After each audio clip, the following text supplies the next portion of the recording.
Now, the character of Benoit Blanc also was revealed to be gay in this film Glass Onion. When asked if it was always the plan to have Benoit Blanc be a queer character, Johnson said, "I wasn't really thinking about it, but yeah, I would say so. It kind of made sense to the point that when I started with the second one, it didn't feel like a big decision. When it was the time to get a glimpse of his home life, it felt very natural." And obviously, we got the great cameo of Hugh Grant being his partner.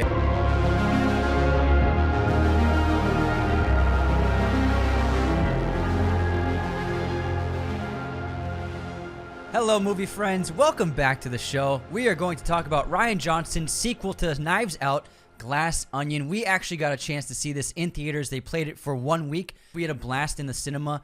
I found it to be exciting. Once again, he upset our expectations, did something new, and again, gave us another fresh twist on the murder mystery genre. Yeah, I really enjoyed it, and because I'm such a huge fan of Knives Out, I think I've watched that movie 5 or 6 times. It is just timeless, and I know it's only been, 6 years removed or something like that, but it's still, I think, just a brilliant piece of filmmaking. And obviously, we found out a couple years ago that this was going to be turned into a franchise when Netflix acquired the next 2 sequels from. They showed Ryan the money. And Lionsgate, because Lionsgate produced the first film, and I believe they had the rights along with Rian Johnson and his producing partner, whose name I can't remember, because Netflix dished out a little over $450 million to the rights to the 2 sequels. They beat out like Apple and a couple other studios that were bidding for this property for the next 2 films. And Daniel Craig got a paycheck of $50 million per movie, so $100 million. And Rian Johnson reportedly got a check for $100 million to direct and write both films. What? So, oh my God, a lot of movie was spent on Knives Out, a Glass Onion, a Knives Out mystery, as well as the third film in this soon-to-be trilogy and eventually probably franchise. I'm sure they'll be making these for a long period of time. Just a lot of cheddar cheese, because the first Knives Out movie was very successful. You know, made, I believe, over $300 million at the global box office. Smash hit. Critics and audiences alike loved that film, and everyone was really excited about this movie coming out. And it was a really unique release because they did, obviously they premiered at the Toronto International Film Festival in September 2022, then also Philadelphia Film Festival in October 2022, the BFI London Film Festival, then it capped off the Miami International Film Festival in November 2022. Wow. And then, so they had a release in about 600 theaters for November 23rd, where it played in theaters for just from the 23rd to the 29th, just 1 week only, sneak preview, and it grossed about $13 million in just 600 theaters. So you got to think that they easily left a couple $100 million of box office on the table, because a lot of people were anticipating to see this movie because of the first one, so loved. And it's just a bold move by Netflix because they're trying to figure out how they can coexist with movie theaters and how to market their movies best. And this is a completely new experiment where they're doing a 1 week release, and then a month later after that release, they're releasing it on Netflix, versus like they've done same day release with theaters and the 45 window with theaters. And it's really interesting because, you know, Netflix has made an adamant point that they're not making movies for theatrical release. Their main motive is to get people to watch on Netflix. However, if this is the best way to market their movies for Netflix, that might be the way to go. This also has to do with filmmakers and their contracts. Scorsese was an early filmmaker with his film The Irishman, where part of the contract was that it had to show in theaters for 2 weeks. So he wanted that, and so Rian Johnson, I think, maybe did the same thing with his contract. And then Scott Cooper with The Pale Blue Eye that comes out this week. No, this week. It came out this week. The 23rd. So the film Pale Blue Eye came out on the 23rd, and then it's going to be released on Netflix on January 6th. So Netflix is releasing it for 2 weeks before it comes out on the streaming app. I think that is a combination of both qualifications for Oscars, because to qualify for the Oscars, you do have to show in theaters for 2 weeks before the deadline, but that can just be one theater you can screen your film at. So they don't have to do a wide release. So the 600 theaters was a big deal. I believe that, you know, filmmakers like Scorsese, Scott Cooper, Rian Johnson, they probably feel really strongly about theatrical releases and about having their film seen in an actual cinema on a big screen, the way that they intended it, the way they designed the film, and the way they imagined it. And so Netflix, I think that they have to kind of work around what the directors are demanding, and they're trying to find a middle happy area where the filmmakers are happy with the films going in theaters, but then also Netflix is happy because we spent all this money on it. It needs to be on our app as soon as possible. So I think this is kind of like a combination of both what the directors want and what the company wants to do, theatrical and then streaming. And this deal with Netflix was worked out with AMC Theaters, Regal Cinemas, as well as Cinemark. And Deadline Hollywood later reported that Netflix agreed to take a lower amount of the rental revenue than usual from theaters, from 40% to 60 to 70%, as well as from 40% versus usually 67%, as well as to kick in 4 times the average amount of money for exhibitor marketing. Deadline also reported that some similar exhibitors were interested in playing the film were shut down from the 1-week limited release, as Netflix preferred more popular theaters for Glass Onion. So they selected very few theaters in the entire country. There's several thousand, like upwards of 4,000 or 5,000. 5,000 theaters in the United States. They chose 600, probably a couple international ones as well. And only major ones, only major chains that everyone knows and recognizes. And that's interesting that they took less of a cut and bumped up revenue and bumped up marketing for those theaters to present nice Glass Onion in their theaters.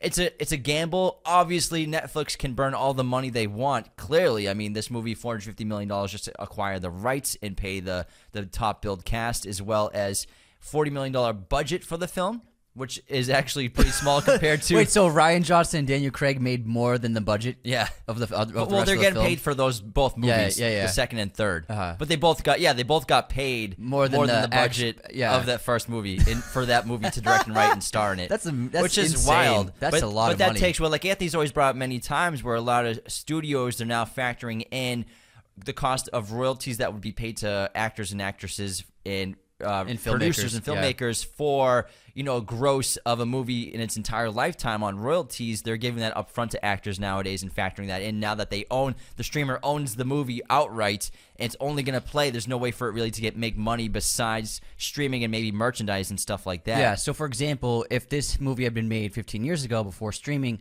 Daniel Craig probably would have been paid $25 million up front. And then he probably, over the course of the 30 years, would make the other $25 million from royalties. And this is from licensing, from rentals, from sales of DVDs or Blu-rays. All these things combined to the royalties that an actor or a filmmaker will make after the film's release. And so because of the rise of streaming, contracts got all messed up.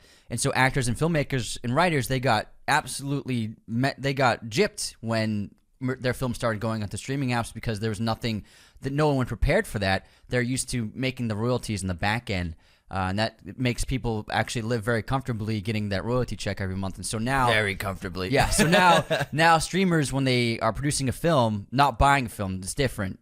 The Netflix will either produce a film like this, or they'll buy a film to license it on their app for a couple of years or 1 year.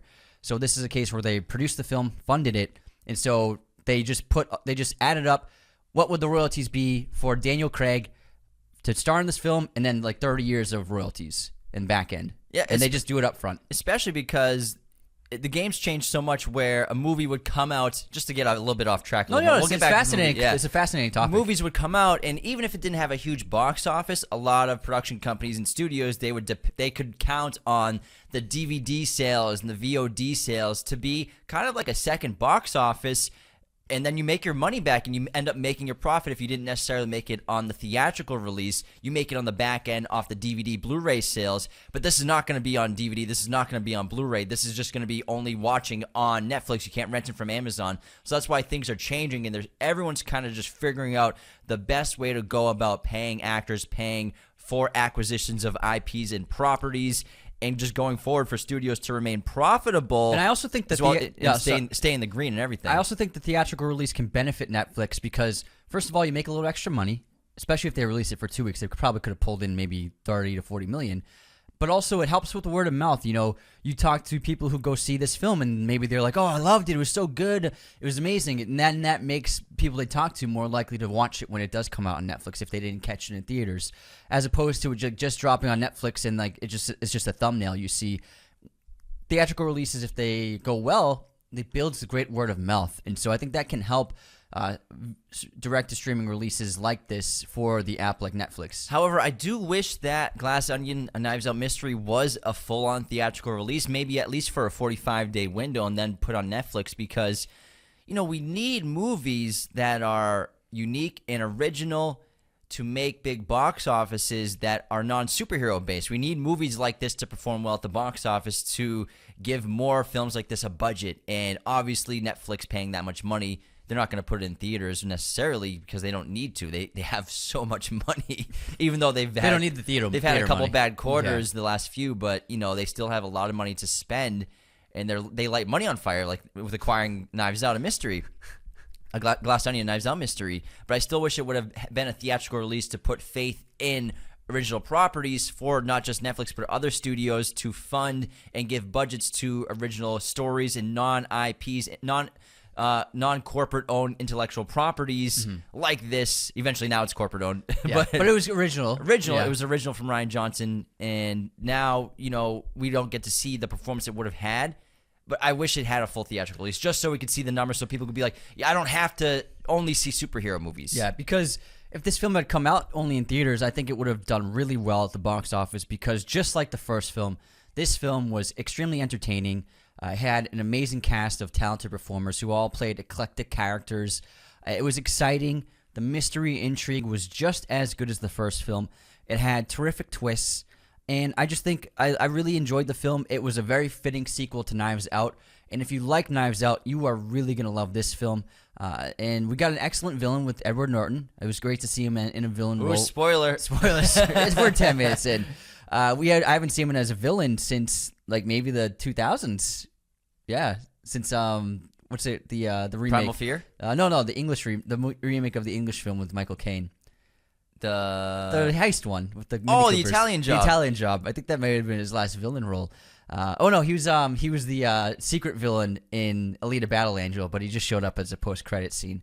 I mean, he's pretty villainous in American History X. Yeah, and also great. Kate Hudson is great. It was awesome to see Dave Bautista is really getting very good at acting. And he's beginning to really hold his own with very seasoned actors, and I think he's done a terrific job with his career so far. There's a reason why Villeneuve has cast him twice. Yeah, exactly. Catherine Hahn is excellent as always, and also there are a couple of newcomers as well. Jessica Heinwick, who I think is amazing. She has a great role. I wish she had a bigger role, but she still, I think, is building her career in Hollywood, so she's playing smaller supporting roles still at this point. But I think she has a great career ahead of her. And so I was very impressed by the cast. Janelle Monáe has a terrific role, and she did an amazing job in it as well. And then, of course, Daniel Craig as Benoit Blanc just steals every scene he's in. He's so much fun to watch.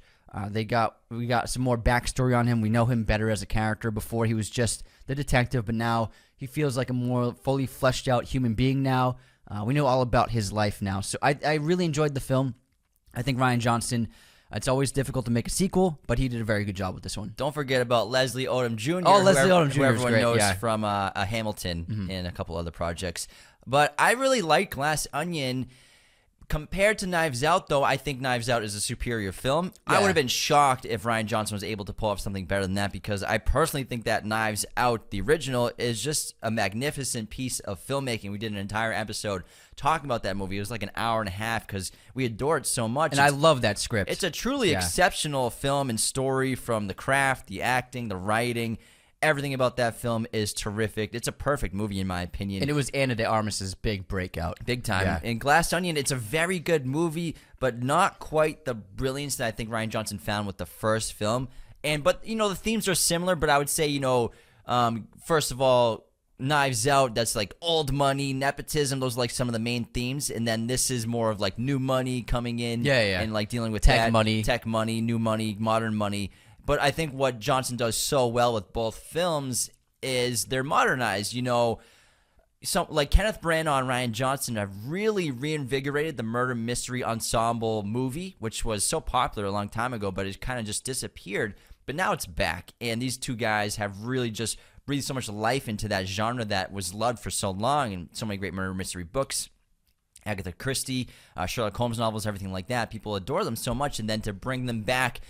And what Kenneth Branagh has done a terrific job. I love what he's done. Death on the Nile, and then Murder on the Orient Express was fantastic. They're terrific movies, so well made. Yeah. These are also terrific movies, really well made as well. But what Rian Johnson has done is he's modernized the murder mystery, whereas Kenneth Branagh's, they're still very traditional and also period pieces. Yeah. These are modern. And what he does so well is bring in cultural nuances that are happening at the moment of filmmaking into his movies. We saw that obviously with Knives Out, the first one, with the smartphones and the tweeting and the cultural and political opinions of both sides. With the grandkids, especially. The grandkids, but also the sons.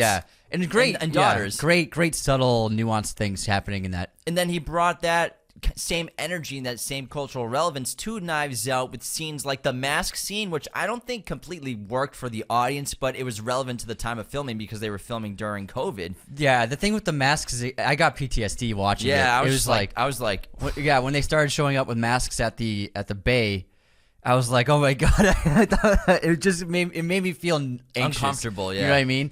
But they did. It was pretty funny. Ethan Hawke had a funny cameo where he's just a guy. And he just like squirts some kind of gas into their mouths, and he's like, "You're good, you're good now."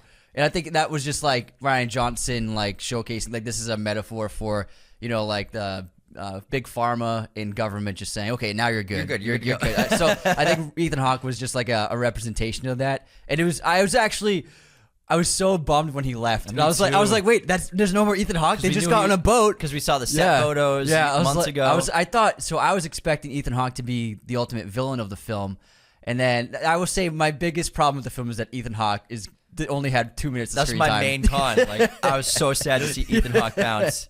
He probably had so much fun just like filming. Oh, yeah, I'm sure, yeah. But it was like I also got PTSD when I was watching that movie. Oh my god! I was like, but I liked how he depicted how people wear masks differently. Yeah. There's the girl that gets a fashion statement mask where it's like Birdie J's. It's like see through. Yeah, see through mesh. And then Catherine Hahn has it under her nose, and then Cody's not even wearing one. And Benoit's is very fashionable and matches his outfit. I like how he showed like the personalities that people put into their mask wearing, which you saw in real life. But other great political and cultural relevant nuances and themes throughout the film are obviously going after billionaires, which Ryan Johnson is well aware of. I think his audience, especially the opinions of Gen Zs and millennials, how that's really big. He's always done that. Yeah, so Last Jedi. That's in there as well. Not to mention, I like how he went after politicians from both sides, really, because he went after politicians, even though a lot of them say they're like, yeah, I care so much about the environment. We're going green,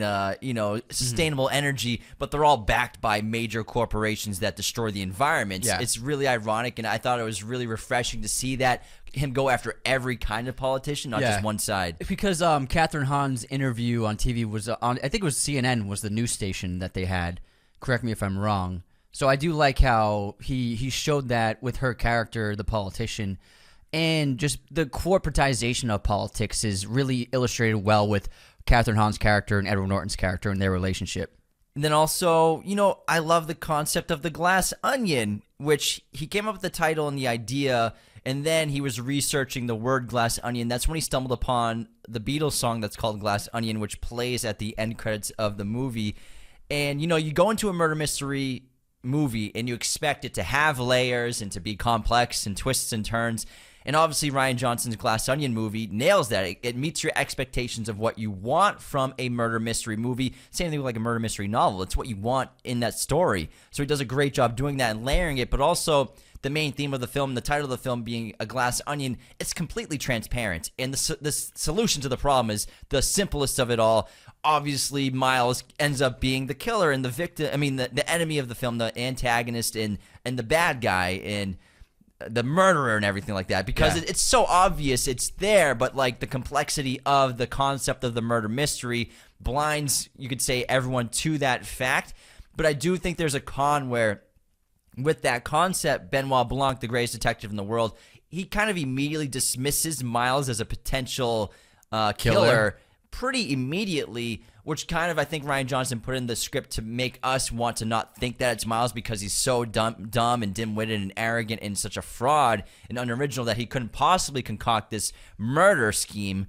However, I think that just like kind of took it away from me for Benoit Blanc, the character, where like why would he immediately dismiss somebody without looking into the evidence? Yeah, I kind of agree. I thought it was Miles very early on, and I was a bit like it wasn't as surprising of a reveal as I was hoping it would be, like the amazing twist in Knives Out. And also Ransom was like, you weren't sure because you thought Ransom was helping her out the whole time. And so Ransom being the killer in the first one, that was a great twist after the huge twist at the end of the first act. And so with this film, I kind of predicted. I was like, this guy's probably the bad guy, and then so I was kind of like a little underwhelmed at the reveal of him being the ultimate villain. In a way, they were all villains of the story, but he was obviously the killer, and so that I was a little disappointed of the lack of a shocking twist for who the culprit was. But that being said, I think Rian Johnson did an amazing thing early on, like he did with Knives Out, where we revealed that how the grandfather was killed accidentally. We thought accidentally, and then we learned that he was actually drugged, but murdered. But that great twist of showing that, like, making the audience think that it was her fault right away. And in this film, so Miles has this murder mystery planned for his weekend with his old friends, and I absolutely adored, and I was cackling when Benoit solved his mystery in like 30 seconds. And he's like, when do we start? And he ruined Miles' entire weekend. And he got, like, watching Benoit get, like, so excited, like, shouting out every detail and every little nuanced thing. And then he solved the murder with the arrow in the chest. And then I just loved that. And then when Miles is like, I paid Gillian Flynn to write that. You know how much she cost? I really loved how Rian Johnson once again threw in a fun twist to, like, invert our expectations pretty immediately in the first act. And we'll get into it in a second, but that whole entire fake murder mystery is a metaphor and basically previews or foreshadows the entire mystery. Actually, I can reveal that right now. So we're already in. So from Insider, the Miles murder mystery game that Benoit solved immediately foreshadowed the real murder mystery. First, Miles has a packet of fake blood in his shirt to simulate being killed, which mirrors the hot sauce packet Benoit used later to make it look like Helen was shot on the stairs. Second, the solution to the murder, the fake one, was actually very simple, but it's filled with nonsensical layers to confuse guests and the audience, just like the script of the film, which is why it's actually a really clever script, because he did it on purpose, Rian Johnson, with this. Third, the answer to the mystery is hidden in plain sight. While the necklace containing the diamond is right in front of them during the meal, the napkin with the plans for the company is in Miles' office, hidden behind the false napkin. And finally, Miles took credit for something he didn't create. He introduces the game by saying that he spent a lot of time crafting the plot, but later confesses that someone else wrote the whole thing. That's what he said to Benoit. It's exactly how he took credit for Andy's hard work building Alpha and then stole the company out from under her. And Gillian Flynn, if you don't know, the writer of Gone Girl, so a great murder mystery writer. That was one of the best great jokes. Line. The movie had tons of great jokes, tons of great laughs. Yeah. Sometimes they didn't always hit, but I think there's plenty of great humor sprinkled out throughout this movie. Yeah, I would say because we saw it with a packed theater, and I would say the jokes worked most of the time, but there were definitely jokes that didn't land with the audience. But I think the audience overall enjoyed the comedy. I certainly did, and I also liked because the first half of the film I was confused because Benoit was acting so naive and kind of silly. And, like, aloof in some capacity, you know what I mean? Yeah, like, I got here by accident. Yeah. I'm just happy to be here. And Thank you so much. And then we revealed that was all an act. And so I liked that because we got, like, Benoit was, like, acting, you know what I mean? Just like Andy was. And so Helen. Well, no, she's Andy. Well, Helen is acting as Andy. Oh, I'm sorry, I got them. So Andy's the business one? The successful sister. Okay, sorry. So Helen's the Alabama. Helen's the Alabama school teacher. Alabama. And so, so they were both putting on a show. But I didn't realize Benoit was putting on an act until halfway through the film. So that was also another great twist when we revealed that they had a plan and a motive that they walked into the island with. Now, I have a little information on the screenplay and story and how Rian Johnson came up with it, according to The Hollywood Reporter and Variety, that I would love to share with everybody. I would love to hear that. Rian Johnson made it clear that Glass Onion was not a continuation of its predecessor, but a standalone film featuring a new story and cast similar to Hercule Poirot novel series by Agatha Christie. Also, he almost had Benoit belong to a completely different accent and wasn't going to explain it just for fun, but he ended up cutting that. It probably confused the audiences too much. Yeah. Now, in addition to Christie novels, he took inspiration from tropical getaway murder mysteries like Evil Under the Sun and especially The Last of Shella, saying it's structured around a group of friends or frenemies who all have a power dynamic with one of their successful friends. It begins with him sending an invitation for them to come and play this murder mystery game at this exotic locale. In The Last of Shella, it's on his yacht and everything ends up going horribly wrong. That is essentially how Glass Onion begins. Johnson wanted the film's title to refer to something hidden in plain sight. He chose Glass because it's clear and searched his phone for songs with the word. He landed on Glass Onion by the Beatles and as a fan of the band, picked it as the title. Of course, Great song. Everyone's a fan of the band. Great song. The song is featured in the end credits of the film. Brought that up earlier. Now, the character of Benoit Blanc also was revealed to be gay in this film Glass Onion. When asked if it was always the plan to have Benoit Blanc be a queer character, Johnson said, "I wasn't really thinking about it, but yeah, I would say so. It kind of made sense to the point that when I started with the second one, it didn't feel like a big decision. When it was the time to get a glimpse of his home life, it felt very natural." And obviously, we got the great cameo of Hugh Grant being his partner in the home life, which was so That was fun. really surprising. I was like, it's Hugh Grant! There's a ton of great cameos in this Yeah. movie. Now, I want to run through the cast list real quick, as well as the cameos. So, obviously, Daniel Craig as Benoit, Edward Norton as Miles Braun, Janelle Monáe as Helen Brand, the sister of Miles' ex-business partner, Cassandra Andy Brand. And so, but Janelle Monáe plays both Andy and Helen in this film. Edward Norton is Miles Braun, a billionaire and owner of a large tech company. Catherine Hahn as Claire DeBella, the governor of Connecticut, now running for the Senate. Leslie Odom Jr. as Lionel Toussaint, the head scientist for Miles' company. Kate Hudson as Bertie J., a former supermodel turned fashion designer. Dave Bautista as Duke Cody, a Twitch streamer and men's rights activist. Men's rights activist. Jessica Henwick as Peg, Bertie's assistant. Madeline Klein as Whiskey, Duke's girlfriend and Twitch channel assistant. Noah Segan, who has a bunch of great little cameos. He's in this great. movie. This was his best set of cameos because he's always in Ryan Johnson Yeah, movies. so he's the cop, not the detective in the first Knives Out mystery, who is basically assisting. What's his name? From Atlanta. I'm sorry. Oh, the actor. I Yeah. can't remember. I was trying to think What's of his name. Detective Oh my name. god. I just blanked. I love him too. Clearly we love him so Oh my much. God. What's his name? Hold on, it's gonna come to me. It's gonna come to me. Lakeith Stanfield. Yeah, Lakeith Stanfield. So Lakeith Stanfield is the main detective. So Noah Segan's actually in all of Ryan Johnson's movies. So isn't Joseph Gordon-Levitt having cameos in most of his movies besides the ones he stars in? What's his cameo in this? I'll get to that in a second. So Noah Segan plays Daryl, a slacker who lives on Miles Island. So he plays Trooper Wagner in Knives Out. Jackie Hoffman as Ma Cody, Duke's mother, and Dallas Roberts as Devon DeBella, Claire's husband.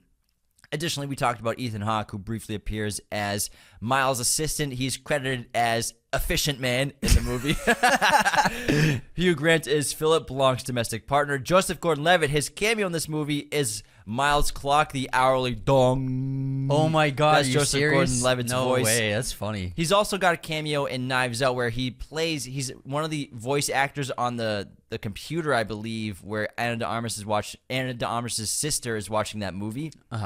Oh, from the soap opera. I think that's JGL's No, voice. yeah, you're right. Yeah, it is. And then several other cameos include Stephen Sondheim which was his final posthumous role. Angela Lansbury, also her final posthumous role. Natasha Lyonne, Kareem Abdul-Jabbar, Yo-Yo Ma, Jake Tapper. in the Zoom call. Serena Williams has a great cameo where she's a fitness instructor. Jared Leto. That was a great cameo. And Jeremy Renner's likenesses appear on bottles of kombucha for Jared Leto. The Jeremy Renner hot sauce? Jeremy Renner's hot sauce. That was really funny. So damn funny. I gotta say, the hot sauce dripping down Helen's face To her nose. Oh my god, that was terrifying. That was like the most anxiety-inducing scene I've seen all year, I think. It was really terrific. It's clever. Yeah. So Joseph Gordon-Levitt's cameo. So he voices the Detective Hard Rock, a character within an in-universe TV series that lead character Marta's sister is watching. Or is Marta watching it? Marta's sister's watching. Marta's sister watching it. And then Marta's upset. Yeah, and Marta's then her mom yells at her yeah. to turn it off. So we don't see him on screen, but yeah. So JGL always makes a cameo in Ryan Johnson's movies, even in the Star Wars movies. I believe he voices characters. He in those as well. He voiced the alien that points out to the security Finn. Yeah, he points out them like, oh, they're trying to escape. They did this, and then that's JGL's like his voice is like this. So lots of great information. Again, an incredible cast. So many fun cameos, and I loved staying with the cultural relevance in modern times, opening the movie with the Zoom call of people on Zoom, Benoit Blanc, people being separated, how people were acting during the lockdowns where, Birdie's got a whole party going on, everyone else, a lot of other people are just being secluded. But I do, and Benoit Blanc in the tub and everything, and I like how Benoit Blanc is bad at Clue and hates Clue, and he's bad at Among Us, but he's a terrific detective in real life. It's pretty funny and ironic and kind of fits for the character. But A little too Sherlock. As a huge fan of Yeah, Sherlock, we love. I know we all make fun of us for it, but we're big fans of the Sherlock novels and the films. in the short stories, Yeah. and so I get that Benoit was heavily inspired by Sherlock Holmes for Rian Johnson writing and creating the character. You know, he's just from Louisiana. I mean, from New Orleans instead. But you know, it's a little on the nose of him not having cases and losing his mind in the tub and like going crazy. I thought it was a little too close, that scene, the dialogue he had. I just Because that happens in every Sherlock story. I felt like I was reading the opening of a Sherlock story. Yeah, because he didn't seem like that in the first film. He didn't seem like he had that issue. Because Sherlock, when he's not on a case, he's losing his mind. He falls into drugs and It's all over that opium. His life is just chaos, and you can't focus on anything. And then when he gets a case, he sobers up and he's just like sharp. But when he doesn't have a case, his home is in disarray, and he's just like sometimes in the funniest situations. They do a good job in the Guy Ritchie films depicting how crazy it can be. Yeah. But sometimes they're not even going as far as the books go. Sometimes he's just super high on opium, like losing his shit. So I also when Benoit was in his tub and he hadn't left there for days and his bathroom is just covered in stuff. It was funny, but also as a huge Sherlock fan, I thought it was a little too much of a little too Sherlocky. I totally agree. He's obviously paying homage. Yeah, but I think it's a little too much homage. Yeah. And a little too much for it. And obviously, many people who are watching Knives Out have probably never read a Sherlock Holmes book or novel. Yeah. And they don't realize how spot on it is. But I get it. It's inspired by Sherlock. It was funny. It was funny. Yeah, I liked it. But I like the relevance of the times. But he is different, where Sherlock would never talk to people. He's so antisocial, whereas Benoit's like Zoom calling with his friends all day, Like famous, like real people, which is funny, like Kareem Abdul-Jabbar and Natasha. So Leone. random. Natasha was in it. I'm sorry, because she stars in the new TV show that Rian Johnson produced. Yeah. So they're buds as well, but it's pretty funny. But it's a good opening. I like the mystery box of solving the puzzles and how we think Andy is Andy. It's not actually Helen who smashes it open because she doesn't want to deal with the BS of Miles Braun. Wonderful production design of that box, by the way. Excellent prop. It was beautiful. I loved the design. The contraption was really like a stunning piece of design. Whoever the team was that designed that did an amazing job with it. Now, the production designers of Knives Out, we talked about that episode, how they did a terrific job with the props, the set design. David Crank did that first one. I wonder if he did the next one. Let me check if David Directors generally work with the same PDs. Usually. So he worked on... So he was the production designer of Knives Out. Let me see what the production designer... Oh, so production designer of Glass Onion was Rick Heinrichs. Different production designer, but still did a terrific job. The first one is excellent. We talked about the sets, the decor, the props all over the rooms, the paintings and everything. Yeah, the smile. What was the family name? I can't remember. Sorry guys. It's early. It's the morning. Yeah. But the production design of this film was also excellent. So many little details that maybe you didn't pick up on. Like I think the painting in the background of Miles Braun, who's like shirtless and shredded, it was really funny. But again, also the reference to Magnolia, Tom Cruise's Magnolia outfit and hair that Edward Norton's wearing in the flashback bar scene. He's got. Did you recognize it? Yeah. Yeah, the brown button up with the black vest, and then basically the ninja hair.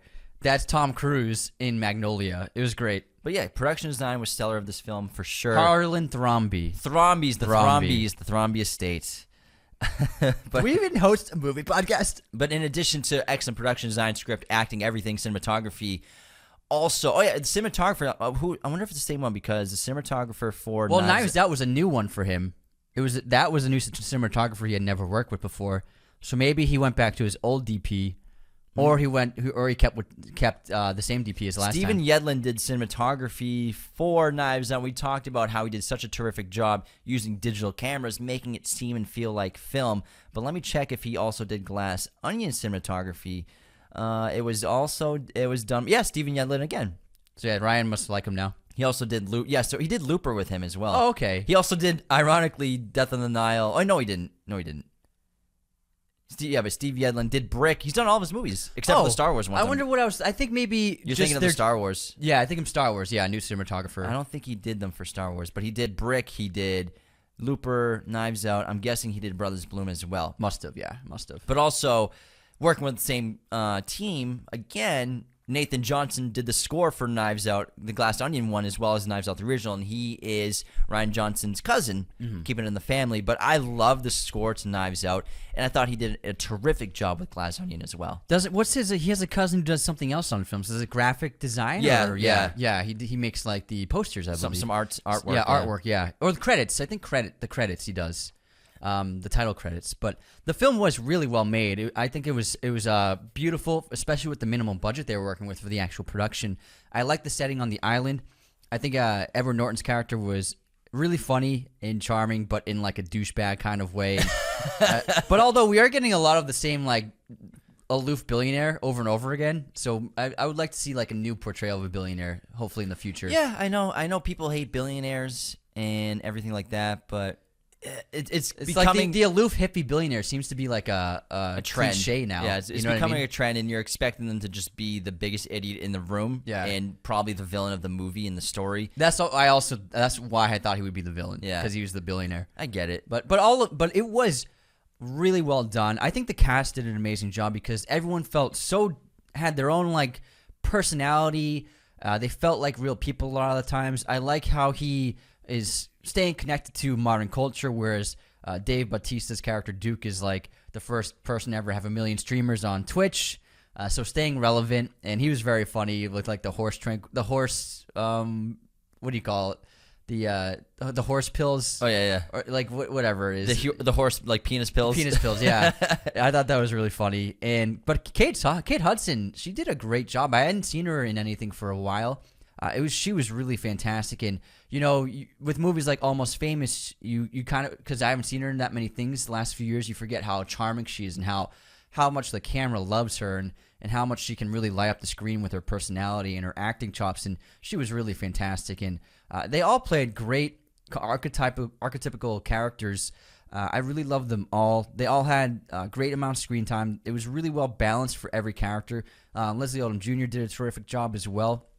And I loved how these characters get, because I wasn't sure at first, like, why these characters are all so different from one another. Why are they all friends? At first, I was like, what? It didn't make sense. But then you learn that they all basically suck on the teat of Miles. Suck on the teat. Yeah. And he's got control of them with money. Yeah. The disruptors and everything. The disruptors, yeah. And also Janelle Monáe has a very juicy role in this movie, and I'm sure she had a blast playing this character because she played two roles. Twins! Of Andy and Helen. And we'll get more to Glass Onion and Knives Out Mystery, but how about we'll head into our intermission and then we'll get back to the film. Sounds good. Before we continue, the best way to support Raiders of the Lost Podcast is to become a patron at patreon.com/Raiders of the Lost Podcast. We have tiers at $2, $5, $10, $25, and $100 tier. $10 and up, you get access to our Discord, but every tier has awesome perks, so definitely check that out at patreon.com/Raiders of the Lost Podcast. And also be sure to get tickets to our live show, which is going to be on Saturday, January 21st. That's 12 p.m. noon Pacific time.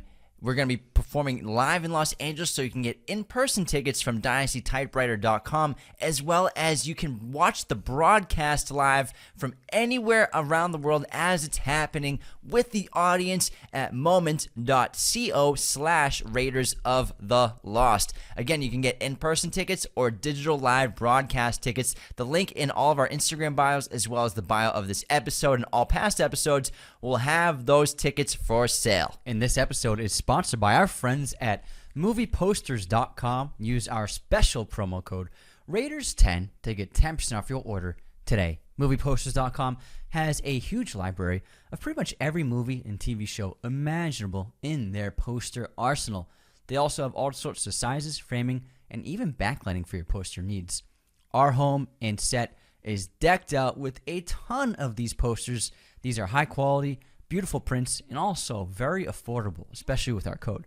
So again, if you want to get yourself some movie posters, head on over to movieposters.com and use our promo code Raiders10 to get 10% off your order today. Now let's get into our intermission, beginning with the movie quote competition. You ready, pal? Ready. This one's for me. The game is tailored specifically to each participant. Think of it as a great vacation, except you don't go to it, it comes to you. It comes to you. Can you say it again? The game. The game is tailored specifically to each participant. Think of it as a great vacation, except you don't go to it, it comes to you. Game night? Nope. I don't know. The game. Oh, the game. You said it too. So dumb. So dumb. Oh, man. I love Excellent movie if you haven't seen it. Yeah. Fincher. Finch. Second movie, I think. Yeah, after third one after. So what do you do? Aliens? 7. And then the game. You did the game after 7? Yeah. Are you sure? Very sure. Wow, I didn't know that. 7 was like 96, bro. I thought 7 was 95. Well, yeah, maybe not. Yeah, 95. And yeah. then Aliens was... No, Alien 3 was like 92. wow. Yeah, cool. Then he did... Oh, yeah, the game was 1997. Yeah, then he did Panic Room. And then Fight Club's in 1999. Wow, I'm sorry, yeah, he did... the game. Yeah. So he did 7, the game, then Fight Club. Yeah. Wow, what a freaking 5 years. Pretty cool. Pretty cool. Good stuff. And Panic Room is awesome, too. Anyways, okay, here's my quote. You see, Billy, it's like this. You either smoke or you get smoked. And you got smoked. Say that again? You see, Billy, it's like this. You either smoke or you get smoked. And you got smoked. Huh. I don't know. That's Sydney in White Men Can't Jump.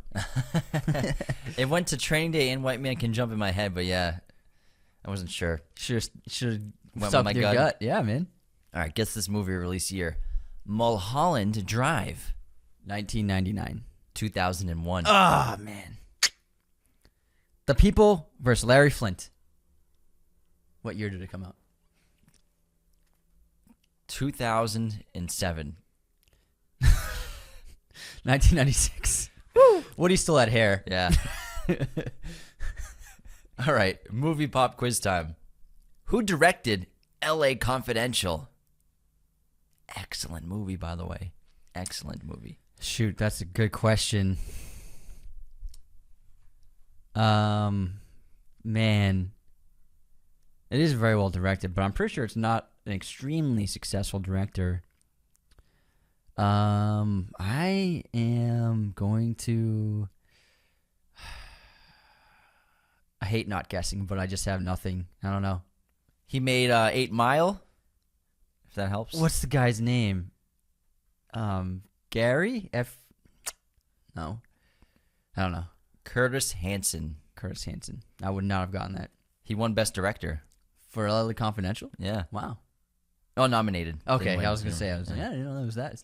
They don't won any awards. Really awesome It's a movie. good movie. It's Yeah. a good movie. Okay. How many basketball movies has Woody Harrelson starred in? It's a good question. I feel like it's a trick question. I'm going to go with 1. How many? 3. 3? What are the other ones? So White Man Can't Jump. Yeah. Semi-Pro. Oh, I forgot he's in Semi-Pro. And then he has a film coming out in January called Champions, where he plays the coach of a basketball team. Oh, I saw the trailer. Yeah. Yeah, that's right. Yeah. Yeah, Semi-Pro. I think everyone forgot about Semi-Pro, honestly. Is he on the team? Yeah, he's the co-lead. He's the best player on the team that Will recruits. Dude. He's the You getting that phone? Yeah, I got some feedback. I would say that again. Yeah, he's the star player of the team, like the best on the team that Will Ferrell recruits. I blank every time I think of that movie. I think it was just so unmemorable that I forgot about it. But I know some people love it, but it wasn't for me. Yeah, same. But yeah, he's really great. All right, do we have any... Yeah, Woody's really great. I forgot he's in that movie. Do we have any haters this week, Anthony? Or unsubscribes? I don't think we have any unsubscribes because this is actually... this is the 3rd day in a row we're filming, so we burned through our unsubscribes the last 2 days. So it's all good. I'm sure some people are unsubscribing. But I do have. I thought I had a good comment that I wanted to share. I got nothing, man. Nothing. All good. Don't worry about it, man. And we don't have any new 5-star reviews, so anyone wants to leave one, just go onto iTunes. You can leave it. All you need is an email. Now, moving on to On This Day in Film History. Today is December 29th. In 1967, The Good, the Bad, and the Ugly is released. In 1995, 12 Monkeys is released. In 1999, The Hurricane is released. And happy birthday to Jude Law, Diego Luna, and Allison Brie. Diego Luna. Is that Anchorman, right? No. Where's that from? I don't know. It's Will Ferrell doing something. He doesn't say Diego Luna. Yeah, he does. Does he? Yeah. Does he? Yeah. Will Ferrell quotes, he says Diego Luna like Oh, really? in a movie. Hold I on. don't know. I can't think of it. But my streaming recommendation is the Hateful Eight Extended Edition on Netflix. I just finished it. It took me 2 days to get through, but it was worth it, and I really enjoyed it. There's a lot of excellent deleted footage and scenes, extended scenes as well, that really hone in on a lot of the characters and give us a little bit more to chew on. I really liked it a lot and thought the episodic structure was really fun, so I highly recommend it on Netflix. It's it's when he's doing George Bush on SNL, I think. Oh, it's on SNL? Yeah, because he's playing George Bush. He's like Diego Luna. That's funny. He was a great. Is from You're Welcome America, Final Night with George Bush. Remember, it was just the farewell one, like the one man show that he did. Yeah, that was great. He was such a good George Bush. Do you know about his when he went to the White House? No. So Will Ferrell, he went to the White House to read a children's book to a bunch of kids at the White House. This is something they do. They'll have celebrities read to the kids. And this is when Bush was president.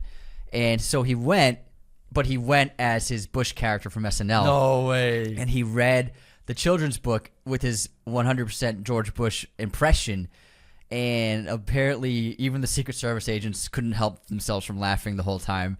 And apparently it just brought down the house, and it was super funny from what I heard. Man, that's so funny. Yeah. But they thought they expected him to just show up as Will Ferrell and do it, but he just showed up as his full costume as George Bush. It was great. I wish I could have been there. He's so funny. Back when politics weren't as divisive. That's so damn funny. He killed Bush. Yeah. All right, my streaming recommendation is Prisoners, which just got put on Netflix recently. Yeah, it's been blowing up our episode on YouTube. Yeah. Our Prisoners episode on YouTube is destroying. We did like a break. We broke it down with Prisoners, but Yeah. I think we got to do a solo Prisoners episode soon. I think we should, because we only touched on it for like 25 minutes, and it was back before we really had a structure to our show back then, so I think we could do a much better job. Yeah, we weren't that good at what we do, but we still appreciate everyone who tuned in back then. Yeah, but giving us a chance. sound But as good. we could destroy a Prisoners episode. I love that movie. We should do it in January. Let's do it. Yeah, we'll do Prisoners in January. Yeah. All right, you want to move back? Oh, do you have a rec? I already did it. Oh yeah, you already did it. Yeah. He doesn't listen. I didn't listen at all. Doesn't listen. Let's move back into Glass Onion, a Knives Out mystery. Now, I want to talk a little bit about the things that I really loved about this movie.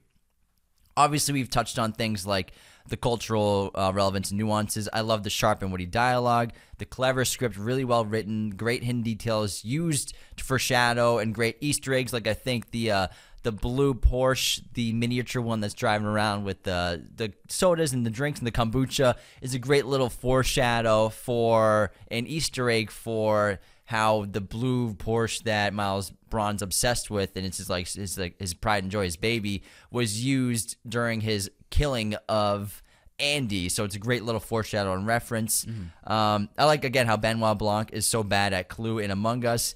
Great cameos as well. Again, Ethan Hawke, JGL, Serena Williams, and Noah Segan were the best ones for sure. Great political commentary. Editing was really good in this movie too, especially because a lot of this movie deals with flashbacks, whereas the first one dabbles in flashbacks. But I think the way that Rian Johnson is giving information to the audience is different in Glass Onion versus Knives Out. Knives Out, yes, he's refusing to show us some information, but a lot of it we're learning from the flashbacks, the truth. But this one, Glass Onion, he's more of opening up, where he's refusing us information constantly until we get the big twist and reveal of Benoit Blanc and Helen working together after Helen comes to Benoit Blanc seeking his help. Yeah, and the Mona Lisa bit was pretty funny. Although I'll say that it was honestly, it was predictable that the Mona Lisa was going to get destroyed by him, because he kept saying, I want to be mentioned in the same sentence as the Mona Lisa. And when they showed the intense security system plus the flames over and over again, and then we learned that the crystal energy, clear energy, was extremely flammable and unpredictable, I was like, oh, he's definitely going to burn the Mona Lisa. And then that did happen. It was nice. It was cute. It was pretty funny. But like in the first act, I was like, oh, he's probably going to destroy it by accident. And that's why he's going to be mentioned in the same sentence as the Mona Lisa. So that was like a fun setup, and it did deliver. but I thought it was a little obvious how that was going to happen. Yeah, it's really the only way he would ever be in the same sentence as the Mona Lisa. Yeah, I was like, he's obviously going to destroy it, because why else would you mention a person in the Mona Lisa? And I also loved Benoit Blanc and Helen together. I thought it was like a great kind of like buddy cops, like third act and second half of the movie. It was really fun. Janelle Monáe did a great job bouncing off of Daniel Craig. Yeah, so great chemistry between the two of them, and you know Benoit is kind of letting her go go find the evidence, try to find the napkin so they can figure out who the killer is, because that's what they need. They have a bunch of stuff, but he's like, the final bit of evidence we just need to find that napkin. And really clever stuff with, fortunately, the bullet gets lodged in her phone, right? Was that what it was? No, it was a little book, the little diary. The little diary? Her sister's diary. Okay, her sister's diary, the bullet gets lodged in. Yeah. And then the hot sauce was great. Oh my God, Great sauce. improvisation by Benoit Blanc. But I think their like buddy cop second half of the movie was really entertaining and really refreshing. It was a little different than with Martha and Benoit Blanc in the first film, where he's like working with Martha from the beginning, but he knows she's like his assistant. Yes, but he knows the whole time that she's withholding information from him for that first entire film, because he knows that he figures out the truth and then reveals it to Martha at the end of the film. But then in this one we have he's working with Helen, and she's she's trying to discover the evidence while he's kind of just like acting aloof and kind of distracting everybody to give her a chance to figure it out. Yeah, and Janelle Monáe had a terrific role playing twin sisters, and she did an excellent job. It's a complex role, and there's a lot of scenery to chew up for her, and she had to do very reserved acting when she was playing Helen, pretending to be Andy. And I think she did an excellent job opposite Daniel Craig. Very talented performer, and she's definitely one of the highlights of the movie. And Rian Johnson clearly used the Mona Lisa as reference for her acting as when she's Helen acting as Andy. And like Miles Braun is describing the Mona Lisa's expression, and like no one knows, is she happy? Is she sad? Is she elated? Is she hiding something? And then cutting to Janelle Monáe, who did I think a really good job trying to emulate that facial expression of the Mona Lisa so like astutely, and just like mirroring that really well for a lot of the film. 100%, absolutely. As she's acting as Andy. Yeah. And it had a very funny conclusion. I liked the destruction of the car. I thought that was really great. Yeah. Also, I did not see Duke's death happening. That was a great twist. And I like how Rian Johnson showed two versions of the event, where the memory version, how people remembered it, was that Duke took the wrong glass by accident, and then we revealed the real truth of what really happened was that Miles handed him the poisoned glass. And it's funny to see how it was accurate, how perception and memories, they can alter slightly, and you can be influenced to remember something incorrectly if someone points out something in incorrect detail, which happens in the film, and it makes everyone remember the moment differently. So I liked how Rian Johnson played with memory in that scene.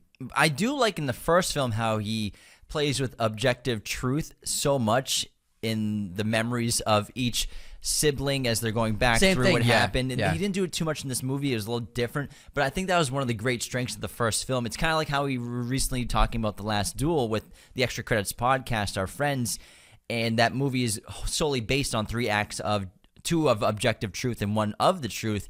I really like how he did that in the first film. He kind of dabbled in that in this movie, but I think he didn't want to do the same thing twice, so he kind of took most of that out. Yeah, but the ending was really satisfying because we get the total destruction of Miles Braun's life. And if they did like him getting arrested at the end of the movie, I don't think it would have been as satisfying because he still would have been super wealthy. We all know he's going to get arrested. Exactly. So they need to show it. But because he's so rich, if he got arrested for a murder, he's getting off at some point. No big deal. For a very wealthy billionaire, they can do whatever they want because they have so much money. But with Glass Onion, not only is his compound destroyed, but Clear is shown to be unsafe in that he can't ever release this to the world and to the public, even though that's what he's trying to do within the next couple of weeks, is releasing Clear to sell as renewable energy and sustainable energy, even though it's highly flammable. But also the destruction of the Mona Lisa's painting means that he'll lose his entire fortune and credibility with everyone around the world, but also now everyone's going to testify against him because of the napkin. Helen gave them courage. Yeah, Helen gave them courage to stand up to him finally, because he's had because they took his side in court back in the day. Exactly, and then we went against Andy. Yeah. But I do have some cons for this movie, and some things I'm a little confused about. I have a few cons too, yeah. I want to go with the things I'm confused about first. So So I wanted to know more about Alpha and what this company was. Was it a social media platform? Was it an app? I wasn't really sure. Yeah, it what was Alpha unspecific. was Yeah, and unspecified. how did a napkin, writing something down on a napkin board's creation from? Is Andy a computer scientist? Is she a coder? Does she work in creating technology? I wanted a little more backstory on like who Andy was in terms of like her background. Yeah. In addition to being like the leader of this crew that she put together because she believes in all these people. But like, what did Andy do? What was her expertise? She's like the super smart person, but was she a coder, computer scientist, computer engineer? Yeah. I want to know a little bit about that and how it related to her abilities to formulate the base code of this company that I'm assuming is a social media platform or an app. Yeah, and he took like the social network route of one co-founder betraying the other co-founder. But I would have liked to know what exactly. I think the unspecified nature of the company was a con for me a bit. And also what exactly the napkin was, because we couldn't actually see specifically what was written on it, really. I would have liked to know how that napkin really influenced the entire foundation of the company. You don't have to tell us. You didn't have to tell us. But I would have liked to have known a little more detail of what the napkin had in it. And if Miles was such a loser, a poser, unoriginal, and arrogant guy, why would Andy like bring her to the crew? I want to know what she saw in Miles. I can't remember if they said it in the movie, like what she saw in Miles, because she said, "I believed in every single one of you. You all brought something to the table, and I knew you all had potential." But what was Miles' potential? I couldn't remember. I think that she found him to be like charming, and also he seemed to be extremely friendly and exciting. For the group is some kind of along the lines of why she brought him in the friend group. Maybe he duped her. That's what I'm guessing. He duped her with his unoriginality, pretending to be something else, being a poser, and she saw that and she took it as authenticity when it really wasn't. That's probably my guess. So a major con I had for the film was the background of the court case of Andy being betrayed by not only Miles but also their friends, and how their friends testified against her about the napkin and who wrote the napkin. And they all testified that Miles wrote the napkin and Andy didn't. But what I found confusing about that was that Andy was a co-owner of the company, so she had, you could guess, just the same amount of wealth and power as Miles. I didn't understand why the friends all took Miles' side, even though they knew he was lying.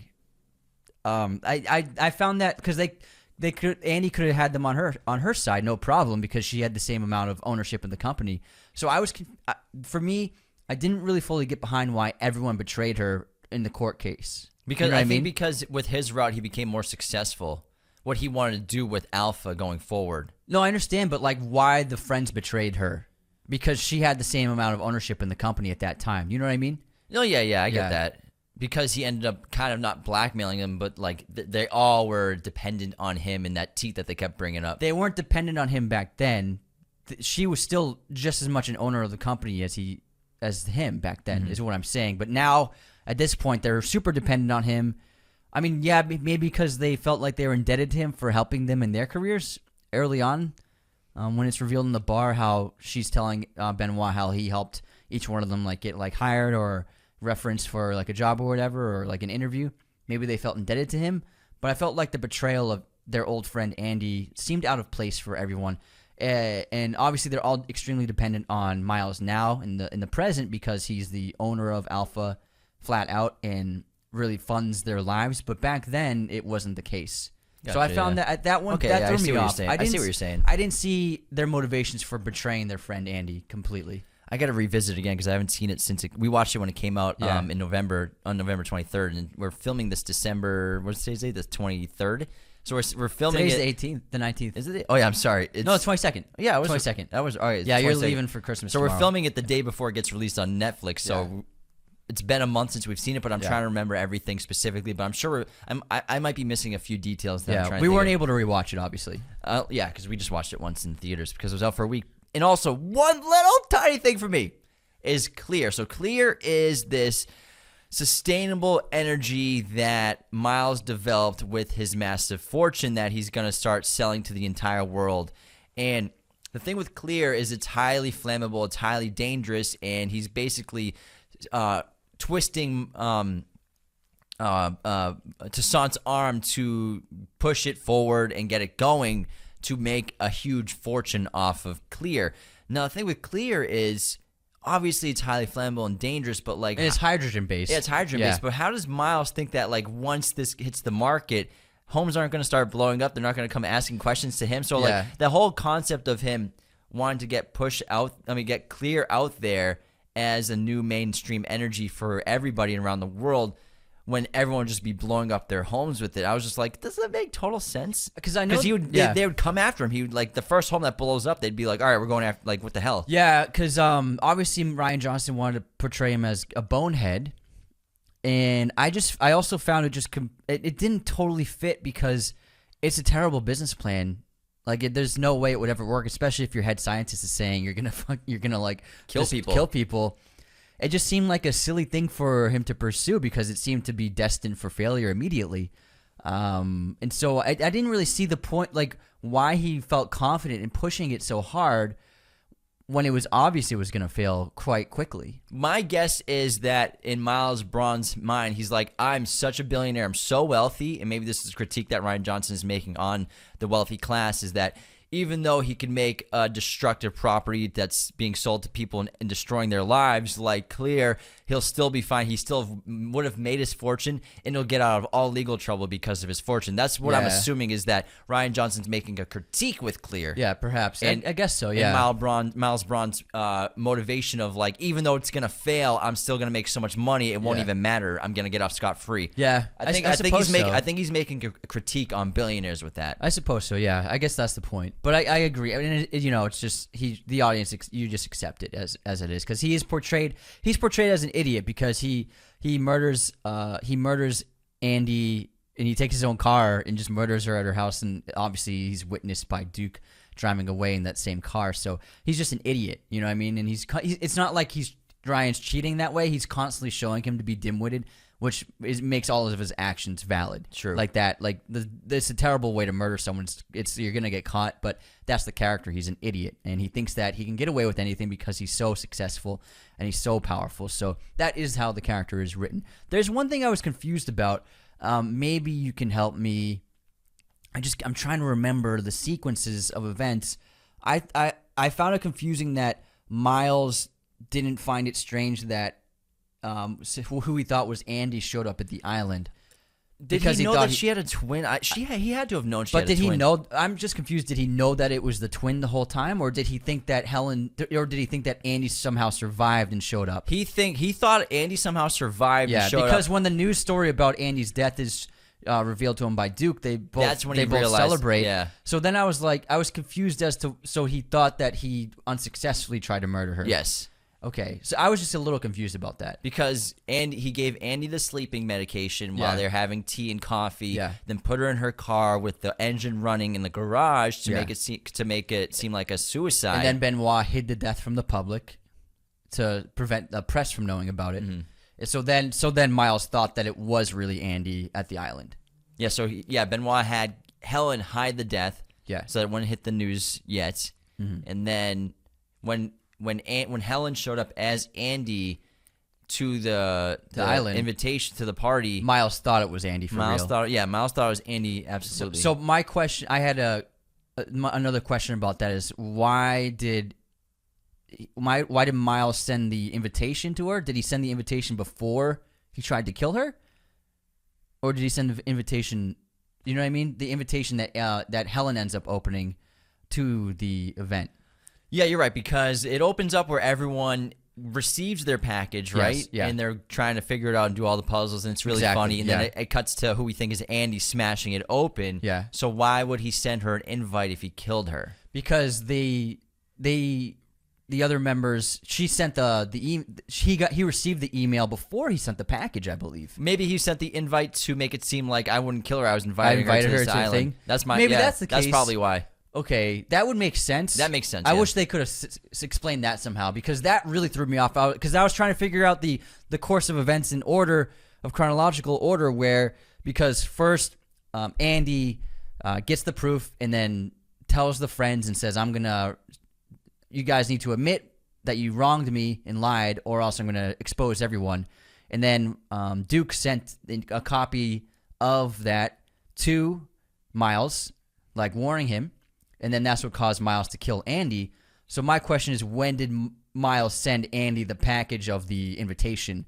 And was it either before he tried to kill her, or was it after he tried to kill her to make it seem like, oh, why would I kill her if I sent her an invitation? I bet it was all the same time because Helen, she was there. Yeah. She said, I think she said to Benoit that like after everyone left, I found that this box was there and I cracked it open. I knew it was some BS from Miles, so I bashed it open. Yeah. So I think it was there sent Before by he- either before he killed her or like maybe he sent it to her like that day to make it seem like I sent her this invitation. Why would I kill her? Okay, that makes sense because I was thrown off by that. I couldn't really figure out the order of the package being sent and when exactly it was in the timeline of Andy's death. Because he clearly sent her an invitation. And because she clearly accepted the invite. Obviously, it was Helen that was Andy, but even he was like, "Oh my God, she survived." Yeah. But also, you know, I feel like wouldn't Andy like want to try to kill him right there? Yeah. So yeah, that threw me. Because like you just try to make me look like I committed suicide. Yeah. But also Andy's perspective, she's probably trying to, if Helen's Andy and thinking as Andy, Miles thinks he just tried to kill me, but I didn't. I survived. I'm gonna try to take him down somehow. Yeah. I feel like Miles should have been more on edge. more on edge. I felt like more defensive. Miles was way too relaxed for Andy showing up if he thought it was really Andy. You know what I mean? Yeah. Obviously he's surprised, but the way it was portrayed is like he's surprised that an old friend that he betrayed 20 years ago showed up, not that someone he thinks he murdered showed up. And I feel like obviously he was surprised at first, but then I feel like he was too relaxed about it for the entire second half of the film. Yeah, that makes sense. Yeah, so it was throwing me off a little bit. Great first act, though. Great first act, yeah. It was very good. And I love the twist. I was just like, the delivery of the invitation is what threw me off. Yeah, because we're trying to remember it right now. I couldn't. If anyone knows, just let us. I'd love to hear it. I'm sure they said it in the movie. I can't order it in my head, the order of events for Andy. But I think we did a good job. Yeah. I think we did a good job. I think that's all I got to say. But overall, I really enjoyed Glass Onion. It was definitely a worthy sequel to the first film because the first one's so excellent and so well loved. But I think he did a really solid job with the sequel. I'm really looking forward to seeing the third one eventually when that comes out. Who knows when he's going to finish writing that and start going into production on that, hopefully really soon, because I think people have a thirst for Knives Out. I'm excited to see how everyone's enjoying it as it's being released on Netflix tomorrow night after we're filming this, but it will have already been released on Netflix by the time this episode posts. So let us know what you all think of Glass Onion and Knives Out Mystery. Is it better than the original? Is it just as good? Or is it a little peg down like we believe? It's a little not as great as the first one, but still a very good watch. Worth your time. Awesome movie by Rian Johnson, and the production, everybody, cast and crew is absurdly talented, and really enjoyed it. Very funny, great dialogue, great script, great production. Everything about this movie was stellar. Even though we had a few little nitpicks at the end, we still really, really liked it, and everything about it was terrific, really. Couldn't agree more. All right, thanks for tuning in to our episode on Glass Onion and Knives Out Mystery. Make sure to get those live tickets for our show. The link in our Instagram bios will take you there. I'll also put the links down below in the YouTube episode of this video and on the Spotify and Apple Podcast bio and all the podcast episode bios. The links will be there as well. They should be clickable. You can get the live in-person tickets in Los Angeles, or you can just watch the live broadcast online wherever you are around the world when it's airing with everybody else in the audience. It's going to be a lot of fun. It's going to be a blast. Take care, everybody. Talk to you soon. See you next time. This episode of Raiders of the Lost podcast was executive produced by our chosen one patrons: Luke Exelston, Tyler McFly, Darren Singleton, Anthony DeMeo, John Agraz, Becca Keene, Cody Moen, Benjamin Cook, Calvin Cam. Thank you for watching Raiders of the Lost podcast. Be sure to hit that subscribe button, hit the like button as well, notifications for sure. Listen to the show on Apple Podcasts, Spotify, everywhere you can listen to podcasts, and be sure to check out this other content we have on our YouTube channel.